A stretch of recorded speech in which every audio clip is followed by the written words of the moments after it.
Did you know that your 40s can be some of your most exciting years ever? Stay with me. Dancing through the night, stronger, bolder, moving with grace, owning her story, she's setting the pace, step by step, she's breaking the chains, living her life, she's changing the game, power and beauty, rhythm and soul, African woman, she's taking control. Hello, my name is Temitope Dania, but you can call me TD. This is In Her 40s, Unleashing the Daniamite Experience. Welcome to my show. So I'm sure you're wondering, why is she gracing our screen? What does she have to say? Well, for a very long time, I wondered the same thing myself. But I realized that in your 40s, you've lived life. You've experienced different things, the ups, the downs, the highs, the lows, the good, the bad, and the ugly, and everything in between. And honestly, you learn from all those experiences because that's the beauty of life. Every experience comes to teach us something. So this is me sharing my experiences, what I learned from them, and how all those experiences and learnings are shaping me into the woman that I'd love to be. So stay with me, and we're going to go on a fantastic ride. So, who is Temitope Dania? I'm just a fun-loving, beautiful, inside and out person. I love to live life. I genuinely love to enjoy what it is that is around me. People, places, food, surroundings, exploring life and just generally being in it and present. So I'm going to be talking about all the different things that have happened. Some of them are going to be sharing stories. Some is just other things, not necessarily my personal experiences, but experiences that I've heard of from other people, people that have been close to me, or sometimes even stories or posts that you've seen on the internet. Because I genuinely believe that you can't learn from only your experiences. You learn from everything else and everybody else because, hey, how many things can you possibly go through in one lifetime? So, this is me talking about everything that has come through my way in my life, in other people's life, anything that I've heard about. We're going to be talking about it. We're going to be learning from it. And we're going to be having fun along the way. I'm a fun-loving, outgoing person. Well, ambivert, I've learned. Sometimes I like to be by myself. Sometimes I love the company of other people. But I genuinely enjoy understanding people and understanding people in the sense that why do we do what we do? Why do we think the way we think? And that ultimately translates to me also understanding myself. Why do I act a certain way? Why do I feel a certain way about certain things? And in all that exploration, I've genuinely learned to love myself, to like all the different aspects of me, the fun-loving side, the serious side, the professional side, the very, very unserious side. I have a mentor who calls me the most unserious, serious person he knows. And I love it because that completely explains who I am. I'm very unseriously serious. I love it. But like I said, there's a lot of learning to happen, but it's going to be fun. It's lighthearted. Me, I'm just gisting you. The things that have happened to me, the things I've learned from, stories I've heard, how those things have sort of impacted my life or is helping to shape that version of myself that I see myself as being. And this is it. So stay with me and we're going to have fun all along the way. So talking about in her 40s, I'm in my 40s. You don't have to know the exact details, but I'm in my 40s. And I've worked for almost half of my life. And it's not just career-wise. It's more in the sense that I've done businesses, I've worked with people, I've collaborated with people, I've worked for people. Pretty much the bulk of my life, I've worked for people. And all those different layers and different experiences have taught me so many things. Dynamics of how to get along with people, how to relate with people, how to position yourself, how to just basically be someone who owns their own space, who stands in their truth, and who genuinely just believes in themselves. I've had some rough patches along the way. Sometimes I've stumbled, sometimes I've been unsure of myself, sometimes I'd say I've shrunk who I am. But now I'm a coal who has been polished to a diamond. And you know when you polish a coal to a diamond, it can never go back to being a coal. So I can never go back to being a coal. I'm a diamond and my light is here to shine brightly. So if you want to shine brightly, take up space and command presence, please, this is the platform for you. You should be listening to what I have to say. My beautiful nonsense, my jagbajantis, and everything else that's going to come. But I can guarantee you that there's so much for you to learn. There's so much for you to laugh about. Some of those stories, I'm sure my mom will call me and be like, Tope, what's wrong with you? Is it everything you're going to say? But yeah, that's part of it. We're sharing it. There's some things that people don't want to talk about because maybe it's embarrassing. Maybe it's like, as they say, you are shaking tables and all those kind of stuff. But who better? Me. I love to shake tables. I'm unashamed about the things I've gone through because I've learned to appreciate all those different experiences. They might be good, they might not have been funny at the time, but I can laugh about them now because I realize that some of those things actually do help you grow. And you know, the way they say, most times you grow from your toughest periods, not necessarily the smooth sailing one. If I tabon, flow with me. It's part of it. I'm a Yoruba girl. I love to speak Pidgin, so I might be injecting Pidgin, Yoruba, anyone. It will enter together. If you don't understand, we'll subtitle it for you in case you don't understand. But don't worry, it will still flow. So, like I said, it's basically just me sharing life experiences, sharing what I've observed about people, circumstances, situations, and everything else. I got tired of complaining, like most people, about what is not working, how things are, or how they should be. And I started to ask myself, a lot of things are not in my control. What is in my control? And genuinely, I realized that the only thing that is in my control is myself. I can only change how I think, how I behave, how I act, how I carry myself. And so I started a journey on doing exactly that. And that took me through a lot of hoops. I'd say self-discovery is not an easy journey. I'll be honest with you. It's something that would require you to go deep into yourself and genuinely figure out who the fuck you are. I already told you guys I swear a lot. Yeah, flow with me. So it genuinely requires you to go inside, ask yourself some very tough questions, and now determine who you're trying to be. Because the truth is, like, if I want to go somewhere, I have to know where I'm starting from. If I'm going to the island from Ikorodu, it's a different journey from if I was going from Surulere or from Yaba, you know? So I had to figure out who Temitope Dania was. And figuring out who Temitope Dania was required me to ask, where have I gotten to in my life? What are the experiences? What are the things that have shaped me? A lot of it is your background, maybe religious beliefs, ethnicity, where you were born, where you live, kind of people you grew up around, and all those things. And sometimes we absorb a lot of things that are not really meant for us. Society tells you who to be, how to be, especially as a woman. And you know, they're always constantly telling you, you should be like this, you shouldn't be like this, you should act like this, you shouldn't act like this, shouldn't say this, should say this. It's too much pressure. So I needed to shed all that weight and just be who I was created to be. And this is me walking in that path. So we're going on this journey together.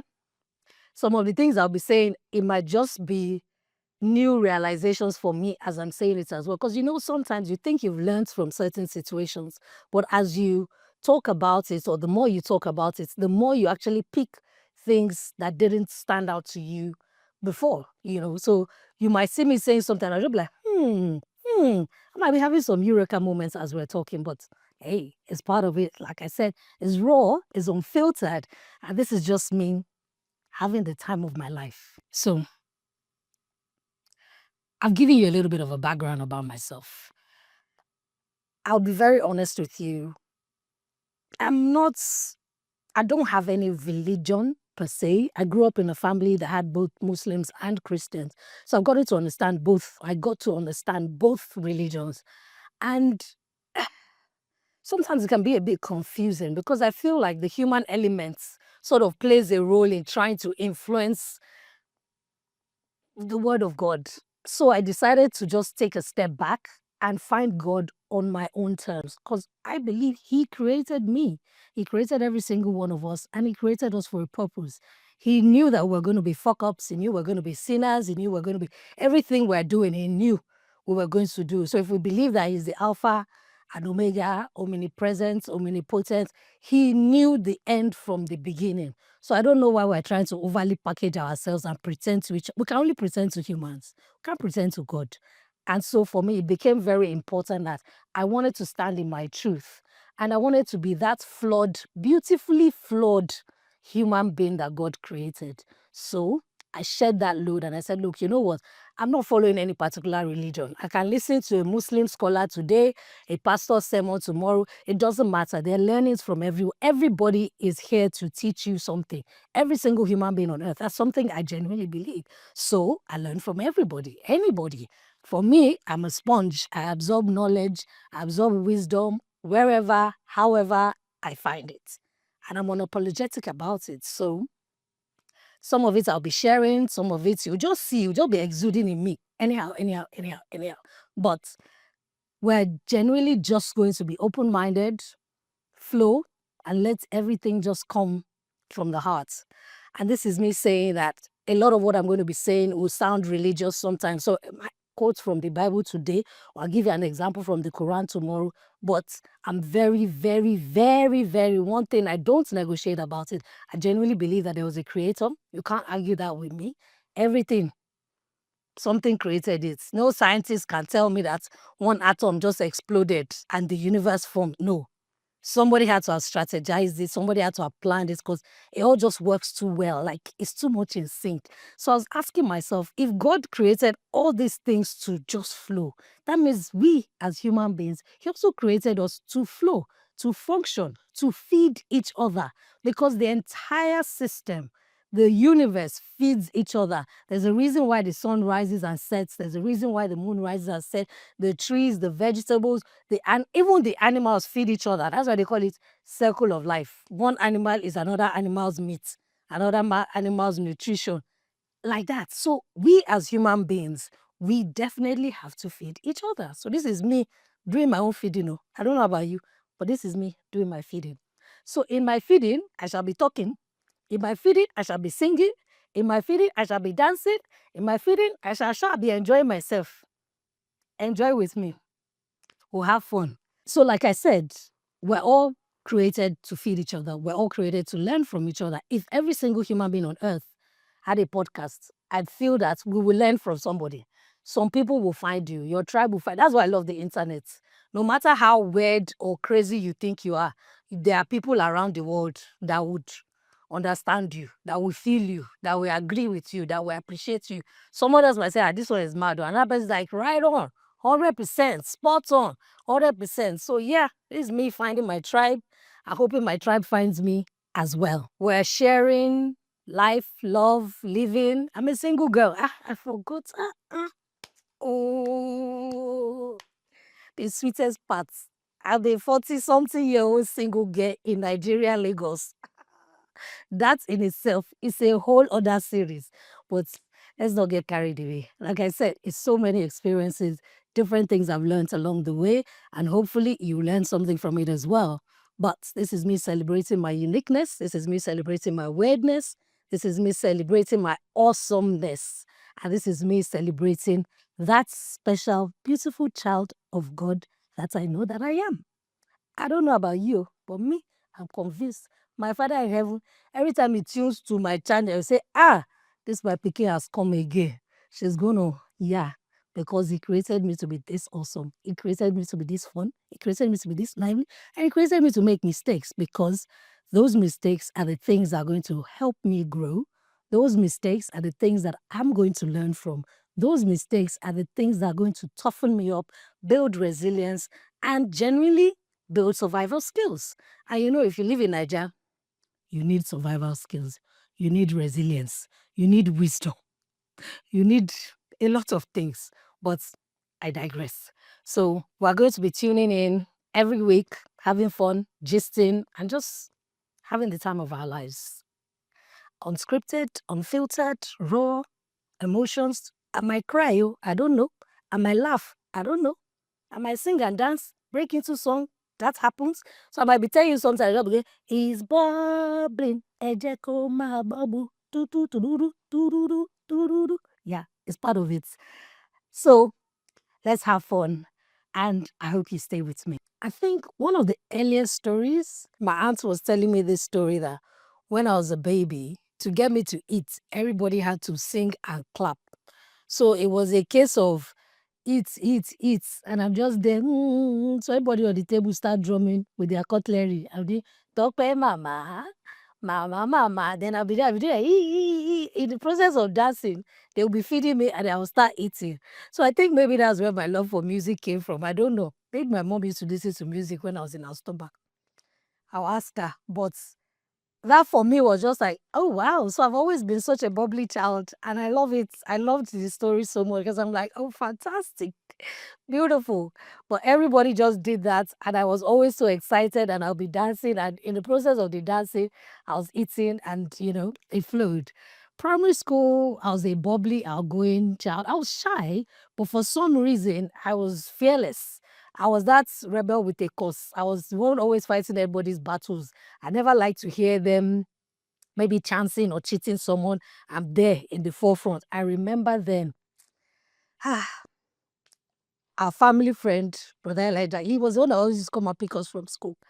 Almost every time, okay, no, let me not exaggerate, but quite a number of times when he came to pick us from school, my brothers would be there by the gate. Where is Tokwe? We don't know. All he needed to do was just walk around the school a bit. He will find me somewhere. I'm fighting one boy that is bigger than me, maybe 3 classes ahead of me. And I'm busy trying to jump and be doing, yeah, you cannot touch me. You cannot, all you don't carry me by my collar like this. Oh yeah, Tokwe, let's go. I'll be dragging me. And in the dragging, I will be still be kicking and shouting, leave me alone, leave me alone. I will not agree. I will never, I will not here. And now I look back at those memories and I'm just laughing like I was a tiny rat, but I was Voltron, defender of the universe. I loved it. I can't lie, I loved it. Those were beautiful years. Because for me, it was just like that was something that came naturally. And it was as much as people would say, to a troublemaker, you are this. I was also a very smart kid. And I participated in a lot of activities. I was in drama club, I was in taekwondo, I attempted to do sports sometimes.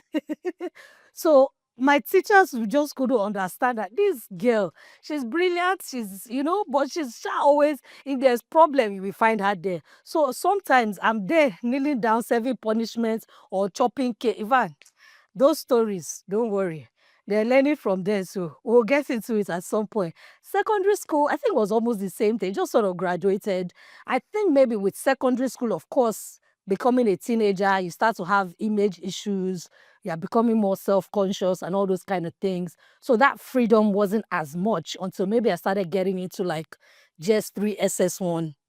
By then, I was not getting comfortable with my skin. So yes, I still was always mischief has always been a part of me. I love it, but always harmless mischief. I reiterate, always harmless mischief. But there was always mischief. We are there, we're one of the ones going to do one thing, and they're all shouting, who did this? Who did that? And we're sneaking and hiding and laughing. Oh, yeah, many stories, many. I will not call any names because, yeah, I can only talk about myself. But just know that I had some cohorts, but it was fun. I had fun, to be honest. Like I said, I've lived life. I've been through different things, ups, downs, and everything in between. In fact, let me tell you one story. Secondary school. I remember in SS2, when SS3 students were writing exams. So, before they write exams, they were appoint acting prefects so that they could focus on their exams. So, SS2 students would be the ones to sort of help keep the peace, regulate rules, and all those kind of things. I was a popular senior because I was fun-loving, I was stress-free. I wasn't one of those seniors that they would see and people would be running and all those things. No, I was I was busy enjoying myself. I didn't even notice what one junior was doing or not doing. So when it was time to nominate acting house prefect, of course, a lot of my juniors were like, yeah.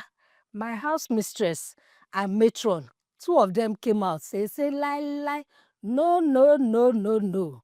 If Temitope Dania becomes house prefect, I will resign. If I was matron, I said, God. I won't say I tortured her, but, she said never. Never. And I could not become house prefect. Like, it was impossible because I committed some atrocities. And then I used to do skits. So before, like maybe debates and all those kind of things, there's speech, there's this, there's that. Me, I'll be the one that'll climb on stage. I'm mimicking one teacher or doing one dance or doing something or the other. And this our matron, I mimicked her a lot. I mimicked her a lot. Because she had a thick Yoruba accent.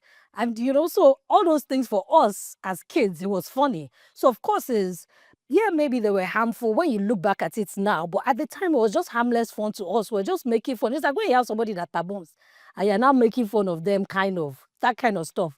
So I did a lot. I did a lot. And they refused. They said never. This babe cannot be. I did not tell my mother this story. I'm sure now she'll be saying, that's why you were not a prefect. Yes, yes. I was a troublemaker. So in their mind, and I'm sure if they had thought about it, it's people like me they needed as prefects because we're the ones that would have known all the gurukeres. But genuinely, yeah, I look back now and I'm laughing. I'm like, chai, chai, chai, this tiny babe. I was a little bit of a tyrant. A little. There are people worse than me. But yeah, in my own way too. So like I said, I had fun in secondary school. I was a science student, funny enough. So I did physics, chemistry, biology, further maths safe, because I actually wanted to study medicine. But in the course of my playing, and to be honest, I think after a while I realized that no, this medicine is not for me. I was more of an artsy, creative person. So yeah, from secondary school, I went to uni, I went to LASU. Hmm, that was a culture shock because prior to that, I would almost say I'd lived a sheltered life because, yeah, I'd lived a sheltered life. Now I went to LASU.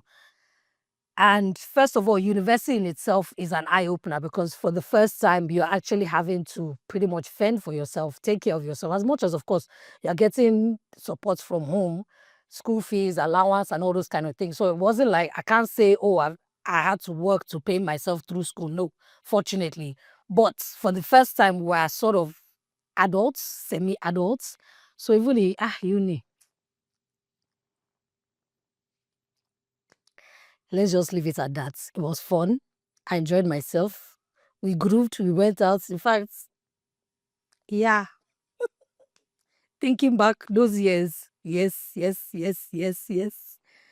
But like I said, or I keep saying, all those experiences are a part of you, every single one, all of them. So I was that girl that used to wear miniskirt to school every day. In fact, my first year, I was always in school in miniskirts. They bugged me tire in school mag. They bugged me.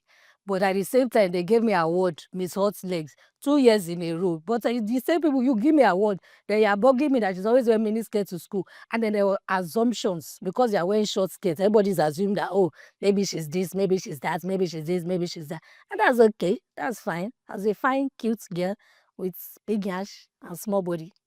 So it's allowed. So I'm used to people assuming things about me. So I had to learn to be okay with it. I had to learn to stay grounded in who I knew myself to be. Because otherwise, you spend your whole time trying to explain to people, oh, I'm not this, oh, I'm this, oh, I'm not, oh, I'm this. So I, I genuinely had to, even when I didn't understand it, I just had to rough it. So sometimes you hear things about yourself and just be like, man, we keep it moving. Square your shoulders, hold your head up high, and keep moving. So some of those, little things, not realizing that those things were building backbone that I would need further down in my life, in my career, in my just everyday being and, growing up in this world. But yeah, now I think about it, I'm like, yeah, in uni, you hear so many things about yourself. You hear so many things. Plus, I was a guy's girl. I was always around guys. So I grew up with brothers. I grew up with my brothers, their friends. A lot of my neighbors were guys. So I've always been around guys. So even in uni, I felt very comfortable around guys. So it was always easy for me to just be with the boys. When they are going to beer parlor, talk, well, let's go. May I go and sit down there with pepper soup? I'll be chopping, drink coke and what. I'm fine. But I'm there. And I could drive early. So before I got into uni, I think I knew how to drive. So I was always that wingman kind of babe. So rumors yakba. Maybe some were true, but a lot of it wasn't. But like I said, all those things taught me to be confident of myself, strong in my belief of who I was, and sort of unapologetic, because I couldn't really explain to everybody. And I genuinely believe that the people that would get close to me will find out the kind of person I really am. Otherwise, anybody else, I really don't care what you think. You're allowed to your opinions, you're entitled to them, and that's fine. Because, hey, you ain't buttering my bread, you're not adding any money into my pocket, so why the hell am I explaining myself to you? So even maybe some of the stories that were true, I did not owe you an explanation on why I did it. Even if I regretted it, I genuinely did not owe you an explanation. Because, hey, it was my mistake to make, it was my mistake to learn from, and it was my mistake to grow from. So my explaining it to you is not going to do anything. My explaining it to you might not necessarily change your opinion, might not even make you like me. Some people, you explain to them and they will still go on helping to spread the stories or still go on with their perception of you. So yeah, so I think I built a lot of that from like uni. And now that I'm talking about it, I realize that, oh, wow, that's where it came from. So that has sort of followed me throughout my life. Like, I've learned not to be bothered about what people say about me. I've always been an honest person. And my friends would testify. Right from there, they always say, she will talk about it. Yeah, I was that person, because I always just felt like, we'll say it now. Whether you like it, you don't like it, it is what it is. We'll say it as it is. So, of course, it's not as if I'm 100% honest. Yeah, but to a large extent, I think I'm more honest than a lot of people. So it was rare to find me say something behind someone's back and not be able to say it to their face. I'd rather not say anything at all. So I've always been that person. So even till now, it's a case of can't say something nice, you keep quiet. If I can't say something and stand by it, I keep quiet. I will keep it to myself, or I'll talk to myself. But as long as I can say it to someone else out loud, then if you come and accuse me, I should be able to say, yes, I said it. Is it not true? If it's not true, then you will tell me if it's true, but now waiting me, I yell. So, now so yeah, I think that helped me sort of become my own person, or at least start to become my own person. And I started a business when I was in uni. I think my third year into final year, we're on strike. One of my friends went and learned how to do events decoration. She started making money. She did some work. My mind, I was like, so you can make extra money. This one, that's every time, I'm waiting for allowance, we look for how to be padding the bills that we're sending home. They say, oh, this cost is this amount for this book. We look for how to add money just so that we have extra cash. And so that motivated me. I was like, oh, what can I do? What can I do? What can I do? And that's how I started the small chops business while I was in school. And I was very adamant about the fact that I only wanted to work with corporate organizations. I don't know why, but I just felt like that's the line I wanted to go. I wanted to work with corporate organizations, work for like AGMs, end of year parties, departmental parties, those kind of stuff. So that was in my mind. So naturally, I had to package myself to be able to go to corporate organizations. I had to create logo, letterhead, write proposals, actually now start interacting with people that were way older than me. So my friends and I, we used to invest in things like TM Louis shirts, even when it wasn't popular, because for us is we could still wear our jeans, but you wear proper shirts and wear loafers, or look smart, smart casual. So all those things from a young age, I picked up on all those vibes. So you learn how to relate with people that are older than you. You learn how to communicate with people that are way, way, way, not even just older, more advanced in life. So you learn how to also carry yourself. Otherwise, you'll just be one nice, cute uni girl and they'll be toasting your partner. And they toasted me. I cannot lie, they toasted me. But I did not agree, because I didn't want to set that precedence. It's not another market I'm selling. It's small chops, food, onje. It's not edible catering. It's food that I was selling. So I was quite, to be honest, I'll say my early 20s, I was that girl. I was that girl who knew who she was, who was focused, driven, and all that. Somewhere along the way, yeah. But yeah, so looking back at it now, I'm smiling and I'm like, wow, I actually was very go-getting in my younger years. I was fearless, so you couldn't tell me no. If you tell me no, it's like, okay, that's your opinion. On to the next kind of vibe. And I'm getting back to that person, that version of myself. And I love it. I love it. Genuinely, I love it. But like I said, yeah, so we'll get into the stories as we go along in other episodes. But just giving you a brief background of who this babe is and how, I've come. Let me just give you a small teaser. My first job You know where I got it? From beer parlor. That's where I got my first job from. And it was this my small chops. Because every time there was this neighborhood bar in the Ikeja GRA that we all used to hang out in, Londoners. We were there every day. Vance, the young version of me. Ah, God. My mother used to call me every night. Where are you? I am coming. Mommy will soon be home. We are coming. We are coming. That we are coming. We might not be back home for another 2 or 3 hours. But anyway, so this neighborhood pub was where we always used to go. We're there almost every day, pretty much. Sometimes 5, 6 days a week, just hanging out, gisting. And there was a lot of networking that used to happen because I met a lot of people there actually, and people that I still know till today. So every time I used to market my small chops, if I hear people talking about, oh, I'm doing birthday, I'm doing events, or I'm already like, I do catering. Oh, I graduated from small chops to now doing full food catering. I do small chops, so I do catering. My friends will be laughing, say, this talk has come. I say, okay, now, no. It's not something that will pay for this drink. When it's time to pay for drink, will I not contribute to my part to? You know? So I didn't know that this guy had been watching me. So I'd met him, of course, a few times. I knew him. We used to say hello to each other. He was older than me. So he had been observing me. And then one day he just called me. I was just like, let's she's small, you know. And we're just sitting down by the bar and we're talking and asked me that, have you ever thought of working in advertising? I was like, not really. I like the advertising space, but like I never really thought of it as it's being a career. And I was like, okay, I think you do well in it. Because I see the way you market yourself and you know all those kind of things. And I think that you would actually is an industry that you do well. And I was like, yeah, I said, would you like to come and work for me? I was like, I don't know. I said, okay, you know what? At least come and have a chat in the office with my partner and then we'll see how it goes. I was like, okay, no problem. I think this was Wednesday or Thursday. I think it was a Wednesday. So the next day I went to the office, I met with his partner, we had a chat, he was like, okay, I think you're an ideal candidate. Yes, you might not have experience in advertising, but you're a sharp babe and you seem to have at least marketing yourself is something, you know. So let's try this out. So I said, okay, Friday, the next, that's how I started work. Oh, without knowing from beer parlor. So that's why I say you don't know. People are constantly watching you. So I was there just selling my own business. I didn't know that other people were observing me and saying, oh, there's something about this babe. And that's how I got my first job. That's how every other job from then has always been referral. Always. I've never really experienced carrying my CV around and asking people for every other job I've gotten from that point has always been a referral. I think that's a testament to, yeah, even with my scoring, I still sabi work small. So yeah, teaser, don't worry, we'll get into the whole career experience and everything later. But yeah, I think I've given you a brief summary about this beautifully dynamic person. So yeah, see you in the next episode. Love you. Bye.